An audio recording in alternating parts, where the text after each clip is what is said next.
삼성전자에서 전무님께서 하고 계신 일이 궁금한데요. 네, 말씀 부탁드립니다. 지금 하고 있는 일은 뭐 아까 잠깐 설명드렸습니다만은 이제 과거 한 10년 동안은 이제 삼성전자 이 종합기술원이라는 곳에서 미래기술, 그러니까 앞으로 이 삼성전자가 5년 후 또는 10년 후에 할 수 있는 그런 사업 아이템들을 찾고 거기 필요로 하는 이제 새로운 기술들을 선행 개발하는 그런 일을 했었고요. 금년 초부터 이제 새로운 일이 좀 추가가 돼가지고 이 교육하는 일. 그래서 이 삼성에 입사한 이제 신입사원 또는 기존에 근무하고 있는 그런 사람들에게도 어떤 계속 기술력이라든가 이런 걸 올리기 위한 그런 교육을 하고 있습니다. 교육을 직접 하는 건 아니고 그런 교육과 관련되는 일을 하기로 되어 있습니다. 교수님께서 진로 선택 계기와 과정에 대해서 이야기 듣고 싶습니다. 예, 저는 이제 어릴 때부터 이 과학 기술에 대한 이제 관심이 많았어요. 그래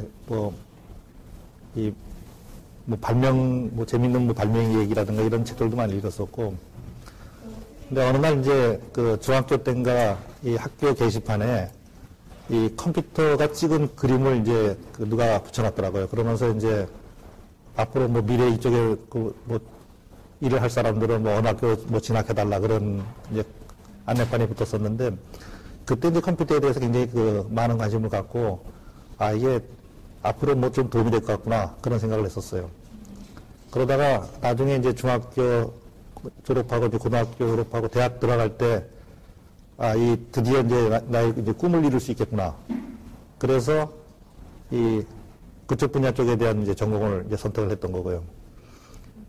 또 대학 다니면서 굉장히 많은 내가 좋아했던 일이기 때문에 특별히 이 학교 교육 외에 강의 외에 스스로 이제 학원도 다니고 그러면서 이제 그쪽에 대한 지식을 알게 되었고, 나중에는 이제 이 마이크로 컴퓨터 이제 키트를 사가지고 스스로 이제 만들어 보는 그런 노력도 했었죠. 네, 말씀 중에 죄송한데, 그때 컴퓨터 관련 전공을 선택을 하시면서 지금 우리는 현재 컴퓨터와 저희 일상을 떼어놓을 수 없는 불가분 관계잖아요. 네. 그때 전무님께서는 이렇게 컴퓨터가 우리 미래에 크나큰 영향을 미친다는 것을 예상을 하셨나요? 컴퓨터의 미래에 대해서. 그 당시에 이미 이제 SF 영화라든가 이런 데 보면은 컴퓨터가 상당히 중요한 그런 역할을 하는 걸로 되어 있었는데, 사실은 이제 어린 나이 때는 그런 건 잘 몰랐어요. 다만 저게 굉장히 재미있을 것 같고 뭔가 세상을 바꿀 수 있을 것 같다라는 어떤 그런 느낌은 있었어요. 그리고 거기에 대한 뭔가 조금 더 알고 싶다라는 어떤 그런 호기심 이런 것들이 많았었죠. 그러면은 교수님께서 현재까지 꿈을 쫓아오시는 과정 중에서 역경이 계셨다면 그 역경이 무엇이고 어떻게 이겨냈는지가 궁금합니다. 글쎄요, 이제 처음 직장에서 이제 일을 하다 보니까 굉장히 그 당시 입장에서는 이제 첨단 기술에 관련되는 일을 하고 있었는데, 그 일을 하는 데는 내가 가지고 있는 이 지식이 많이 모자라다는 걸 알았어요. 그래서 그 상태에서 그대로 계속 유지를 하면은 그냥 살아가는 건 별 무리가 없겠지만은 옳은 일이 아니라고 생각을 했어요. 그래서 더 많은 지식을 얻기 위해서 이제 더 공부를 해야 되겠다고 생각을 했고요. 그래서 여러 가지 이제 어려운 일이 있었습니다만 이제 간신히 이제 해외 유학 가가지고 이제 박사과정을 이제 다니게 됐는데, 이제 제일 어려웠던 시기 중에 하나가 이제 박사과정에 딱 입학을 했는데, 워낙 우리가 이제 대학 다니면서 당시 이제 데모라든가 이런 걸 많이 해서 이 수업이 이제 부실한 상태였거든요. 그러다 보니까 그쪽에 수업을 따라가거나 하는 것이 쉽지가 않았어요. 물론 이제 영어도 잘 안 됐을 때고. 모든 학생들이 그랬듯이 공부하는 거 그렇게 즐거운 일만 아니잖아요. 그런데 막상 그 상태가 되니까 즐겁고 말고 떠나서 열심히 할 수밖에 없게 되더라고요. 저도 이제 우리 아들한테 늘 하는 얘기지만은 공부의 왕도가 딱 하나 있다. 그거는 열심히 하는 거다. 저희들처럼 진로에 대해 고민하고 있는 학생들에게 이제 자신의 인생을 영위하고 가꾸어 나가는 과정에서 가장 내가 염두에 둬야 할 부분이 무엇인지 조언 부탁드립니다.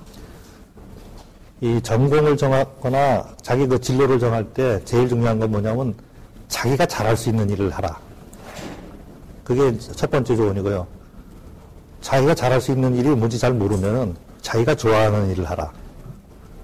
대부분 이 자기가 좋아하는 일을 하게 되면은 그 관심이 생겨가지고 거기에 대해서 스스로 주변 사람이 요구하지 않아도 이제 노력을 자연스럽게 더 많이 하게 되고요. 그럼 거기서 어떤 새로운 어떤 인생의 어떤 진로를 찾을 수 있게 됩니다. 근데 이제 너무 많은 사람들이 그 재미있는 일만 하려고 그러거든요. 근데 재미있는 일도 그 끝까지 파고들면은 거기서 또 어떤 새로 이제 할 수 있는 일이 이제 찾아지는데 이게 그 수준까지 가지 못하고 이 중간 근처에서 그만두면 그거는 하지 않는 것만 못해요. 그러니까 하려면은 끝까지 한번 해보는 것이 필요합니다. 네, 감사합니다. 그리고 학생들이 이제 자신의 꿈을 선택하고 있는 것에 많은 고민을 겪는데요. 네, 진로 선택에 있어서 놓치지 말고 해야 할 성장 과제, 업무 같은 게 있다면 어떤 것이 있을까요? 자기가 이제 좋아하는 일 또는 자기가 가고자 하는 어떤 길이 나름대로 이제 정의가 되면은 그 길을 가기 위해서 한번 큰 그림을 그려봐야 돼요.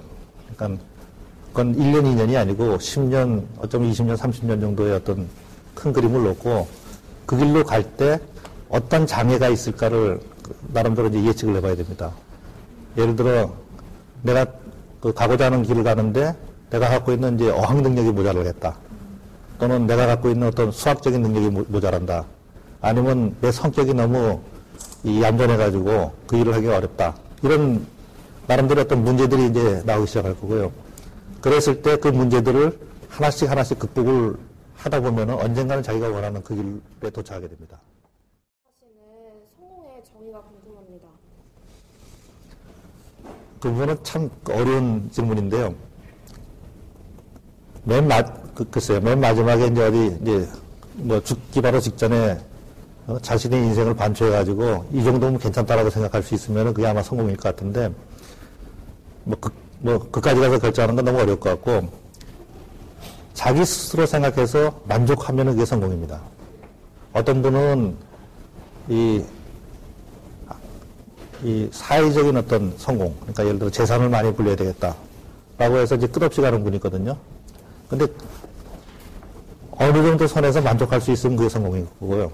어떤 사람은 이제 어떤 이 권력적으로 많이 갔는데 그것도 끝이 없어요.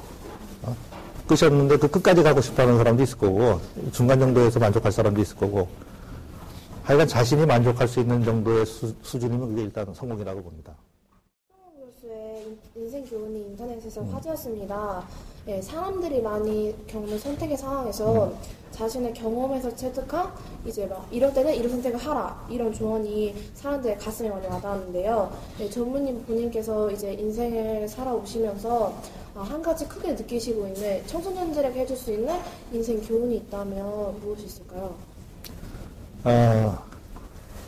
한자로 고진감래라는 게 있습니다. 하여간 열심히 일해서 이제 어떤 결과를 보자는 거고요. 비슷한 뜻으로 이제 진인사 제천명.